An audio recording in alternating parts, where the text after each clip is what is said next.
अंतिम 6 गेंदों को।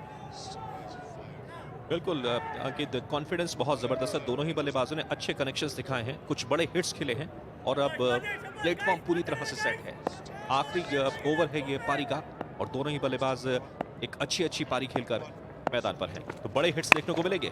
पहली गेंद लेकिन फुल टॉस पर लेकर इस गेंद को निकालते हुए मिड विकेट की तरफ एक ही रन हासिल होता हुआ स्कोर बढ़कर अब 73 के नुकसान पर। इतना तय है कि कम से कम 2 बड़े हिट आपको इस ओवर के अंदर निश्चय ही देखने को मिलेंगे। ये तो तय करेगा समय, लेकिन अभी फिलहाल सूद स्ट्राइक लेंगे और इनके पास आक्रामक स्ट्रोक्स का सॉफ्टवेयर तो है, जब उसको एक्सक्यूट करते हैं तो कई बार फंस जाते हैं। लेकिन अब ये देखना होगा क्या यहाँ पे प्रहार करेंगे कि नहीं। देखिए, जोर से बल्ला घुमाने गए, इनसाइड आउट होके रूम बनाना चाहते थे और सिर्फ 1 रन मिला। दूसरे के लिए पलटे हैं और ये वहां पे विकेट कीपर से फंबल हुई और फिर तीसरे के लिए भी जाना चाहते थे। नॉन स्ट्राइकिंग एंड से राजीव ने कहा तीसरा ले लेते हैं, उन्होंने कहा नहीं हो गया यार, 2 बहुत है, 2 भी नहीं मिल रहा था और 75 3 विकेट के नुकसान। सोनू तो पहले 1 ही रन चाह रहे थे, उसके बाद राजीव ने उनको इंसिस्ट किया कि आप निकलिए और फाइनली फिर उनको निकलना पड़ा और एक बेहतर डबल यहां पर हासिल करते हुए। तो ऐसे मुकाम पर ज़रूरी होता है, लेकिन मुश्किल में थे। अगर विकेट कीपर अपना काम सही ढंग से करते तो वक्त बहुत था उनके पास। लेकिन बहरहाल रन्स मिलते हुए 2 पंजाब द शेर को और स्ट्राइक पर फिर से हैं सोनू सूद। तो सॉफ्टवेयर भी इनके पास है और हार्डवेयर भी इनके पास है। देखिए दिखाते हुए गेंद हवा में फिर से कैरी कर रही है, लेकिन इस मर्तबा एक से ही संतोष करते हुए, लेकिन इस बार चूक गए। वही काम जो कि पिछले गेंद पर राजीव ने किया था, इस बार सोनू सूद ने किया। उनको इंसिस्ट किया लेकिन वो नहीं निकले और अनफॉर्चुनेटली सोनू सूद को अपना विकेट गंवाना पड़ा।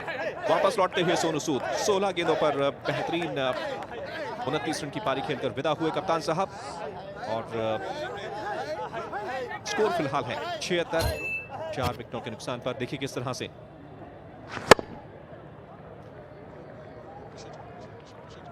गेंद को प्ले किया था उन्होंने कवर क्षेत्र में, सिंगल हासिल कर चुके थे, लेकिन पहले से डिसाइडेड था सोनू सूद के जहन में कि दूसरे रन के लिए वापस आएंगे, लेकिन राजीव चाहते थे सिर्फ 1 और इसके चलते उनको अपना विकेट गंवाना पड़ा।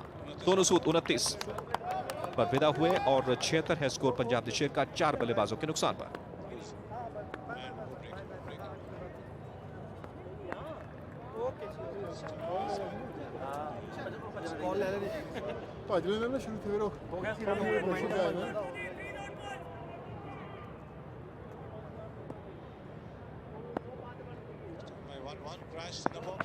पीछे स्ट्रोक खेला है बॉलर के सर के ऊपर से, एक टप्पे बाउंस के बाद बॉल बाउंड्री लाइन के बाद 4 रन। क्या शानदार स्ट्रोक खेला राजीव ने और अभी भी जब तक वो मौजूद हैं आने वाली 2 गेंदों पे एक आध बाउंड्री और भी देखी जा सकती है। ये देखिए किस तरह से अपना मौका ताड़ा, बल्ले के बीचों बीच लिया और गेंदबाज के ठीक सर के ऊपर से साइड स्क्रीन की दिशा में बेहतरीन 4 रन और अब एक ऐसे स्कोर तक तो पहुंचा दिया टीम को जहां पर उनके गेंदबाजों के पास इतना तो रहेगा कि ओपोनेंट की एक परीक्षा ले सके। फिलहाल 2 गेंदें आनी बाकी हैं इस ओवर के अंदर, इस पारी के अंदर, और राजीव ने आखिर स्ट्राइक अपने पास क्यों रखी थी इस बात का भी उन्होंने मुजाहरा कर दिया। अगली गेंद फिर से बड़े स्ट्रोक की कोशिश, मिस टाइम किया, गेंद हवा में है, लेकिन किस्मत भी बहादुरों का साथ देती है और उसी का एक मुजाहरा यहां पर होता हुआ। हालांकि प्रदीप थोड़ा सा निराश है अपने फील्डर के इस एग्जीक्यूशन से। थोड़ी हताशा इस बात की हुई कि 2 रन के लिए क्यों नहीं गए। उस बैट्समैन को आपने स्ट्राइक दिया जो अभी आया है, वो रनआउट भी हो जाता तो कोई खासा मतलब नहीं होता। लॉन्ग ऑन से कभी भी थ्रो विकेट कीपर के एंड पे नहीं आता और बॉल उतनी ऊंची गई थी कि आप 2 रन के लिए कॉल कर सकते थे। खैर अब गुलजार को अंतिम गेंद का सामना करना पड़ेगा और इस गेंद पे अगर 2 या 3 4 कुछ भी आ जाए तो वो ऐड हो जाएंगे और सिर्फ मुझे लगता है 1 रन आएगा, उससे ज्यादा नहीं आने वाला है। दूसरे के लिए पलटे हैं लेकिन गुलजार ने कहा नहीं, एक ही से संतोष करेंगे इस बार, कोई बात नहीं है।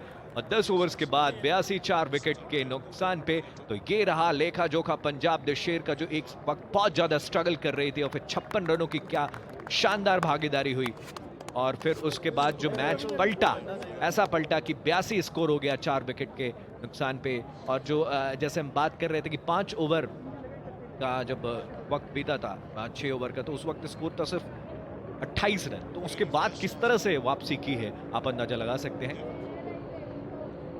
बिल्कुल अच्छी वापसी करती हुई पंजाब की टीम, और श्रेय पूरा जाता है राजीव को। और ग्राउंड में वलूशा के पास I have here with me Sonu Sood, captain of Punjab this year. I just want to ask you, you think you're going to be able to defend this score, you and your boys? No, I think 82 is a good total, and in the chasing conditions, it's definitely going to be tough for them. But yeah, we have to do the fielding right. We have to bowl the right length, and I think then we have chances here. Also, it's really freezing. You think the cold is getting to all the boys? Yeah, of course. I think it's a new experience. Yeah, me being from Punjab, so I'm a bit used to. But I think all the people are enjoying the new winters.